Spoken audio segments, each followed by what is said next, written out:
ಎಲ್ಲರಿಗೂ ನಮಸ್ಕಾರಗಳು. ಶಾಂಭವಿ ವ್ಲಾಗ್ಸ್ಗೆ ಸ್ವಾಗತ ಸುಸ್ವಾಗತ. ನಾವು ಇವತ್ತು ಮನೆಯಲ್ಲೇ ಸುಲಭವಾಗಿ ಡಿ10 ಪ್ಯಾಕ್ ಹೇಗೆ ಮಾಡೋದು ಅಂತ ನೋಡೋಣ. ಯಾವುದೇ ಫೇಸ್ ಪ್ಯಾಕ್ ಅಪ್ಲೈ ಮಾಡೋಕ್ಕೆ ಮುಂಚೆ ಪ್ಯಾಚ್ ಟೆಸ್ಟ್ ಮಾಡೋದನ್ನು ಮರಿಬೇಡಿ. ನಾವಿಲ್ಲಿ 2 ಸ್ಪೂನಷ್ಟು ನಿಂಬೆ ರಸ ತಗೊಳ್ತಾ ಇದ್ದೀವಿ. ಇದರಲ್ಲಿ ವಿಟಮಿನ್ ಸಿ ತುಂಬಾ ಹೇರಳವಾಗಿದ್ದು ಇದು ನಮ್ಮ ಮುಖಕ್ಕೆ ನ್ಯಾಚುರಲ್ ಆಗಿ ಇರೋ ಎಲ್ಲ ಕಲೆಗಳನ್ನು ಕಮ್ಮಿ ಮಾಡೋಕ್ಕೆ ತುಂಬಾ ಸಹಾಯ ಮಾಡುತ್ತೆ.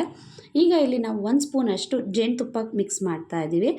ನಿಂಬೆ ರಸ ಮತ್ತು ಜೇನುತುಪ್ಪ ಎರಡೂ ಕೂಡ ನಮಗೆ ಒಳ್ಳೆ ಡೀಪ್ ಮಾಯ್ಶ್ಚರೈಸ್ ಕೊಡುತ್ತೆ. ಇದರಿಂದ ಒಂದು ಆ್ಯಂಟಿ ಏಜಿಂಗ್ ಆಗಿ ಕೂಡ ಕೆಲಸ ಮಾಡುತ್ತೆ.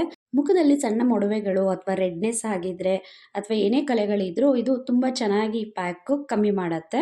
ಇಲ್ಲಿ ನಾವು ನೆಕ್ಸ್ಟ್ ಒಂದು ಸ್ವಲ್ಪ ಅರಿಶಿಣದ ಪುಡಿ ಮಿಕ್ಸ್ ಮಾಡ್ಕೊಳ್ತಾ ಇದ್ದೀವಿ. ಈ ಅರಿಶಿಣ ಯಾವಾಗಲೂ ಪ್ಯೂರ್ ಅರಿಶಿಣನೇ ತಗೊಳ್ಳಿ. ಕೆಲವೊಬ್ಬರಿಗೆ ಅರಿಶಿಣ ಅಡ್ಜಸ್ಟ್ ಆಗಲ್ಲ, ಅಂಥವರು ಈ ಪ್ಯಾಕ್ ಹಾಕಕ್ಕೆ ಹೋಗಬೇಡಿ. ನೆಕ್ಸ್ಟ್ ಇದನ್ನು ನಾವು ಚೆನ್ನಾಗಿ ಮಿಕ್ಸ್ ಮಾಡಬೇಕು. 3 ಇಂಗ್ರೀಡಿಯೆಂಟ್ಸು ತುಂಬ ಚೆನ್ನಾಗಿ ಹೊಂದ್ಕೊಳ್ಳೋ ರೀತಿ ಚೆನ್ನಾಗಿ ಕೈ ಆಡಿಸ್ತಾನೆ ಇರಬೇಕು.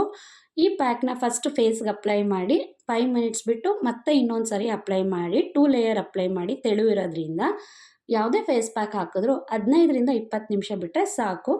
ಆಮೇಲೆ ಈ ಪ್ಯಾಕ್ನ ನಾವು ಬಾಡಿ ಕೂಡ ಯೂಸ್ ಮಾಡ್ಬೋದು. ಟ್ಯಾನ್ ಆಗಿರೋ ಟೈಮಲ್ಲಿ ಕೈಗೆ ಕಾಲಿಗೆಲ್ಲ ಯೂಸ್ ಮಾಡ್ಬೋದು, ನೆಕ್ಕು ಬ್ಯಾಕ್ಗೂ ಯೂಸ್ ಮಾಡ್ಬೋದು. ಒಳ್ಳೆ ರಿಸಲ್ಟ್ ಕೊಡುತ್ತೆ. ಮಿಸ್ ಮಾಡದೆ ಟ್ರೈ ಮಾಡಿ ನೋಡಿ. ರಿಸಲ್ಟ್ ಹೇಗೆ ಬಂತು ಕಮೆಂಟ್ ಮಾಡಿ ತಿಳಿಸಿ, ಓಕೆನಾ? ಇನ್ನಷ್ಟು ಬ್ಯೂಟಿ ಟಿಪ್ಸ್, ಏರ್ ಕೇರ್, ಒಳ್ಳೊಳ್ಳೆ ಕುಕ್ಕಿಂಗ್ ರೆಸಿಪೀಸ್ಗಳಿಗೋಸ್ಕರ ನಮ್ಮ ಚಾನಲ್ನ ನೋಡೋದು ಮರಿಬೇಡಿ. ಯಾರೆಲ್ಲ ಇನ್ನೂ ಸಬ್ಸ್ಕ್ರೈಬ್ ಮಾಡ್ಕೊಂಡಿಲ್ಲ ಈಗಲೇ ಸಬ್ಸ್ಕ್ರೈಬ್ ಮಾಡಿ, ನಿಮ್ಮ ಫ್ರೆಂಡ್ಸ್ ಆ್ಯಂಡ್ ಫ್ಯಾಮಿಲಿಗೂ ಶೇರ್ ಮಾಡಿ. ಧನ್ಯವಾದಗಳು.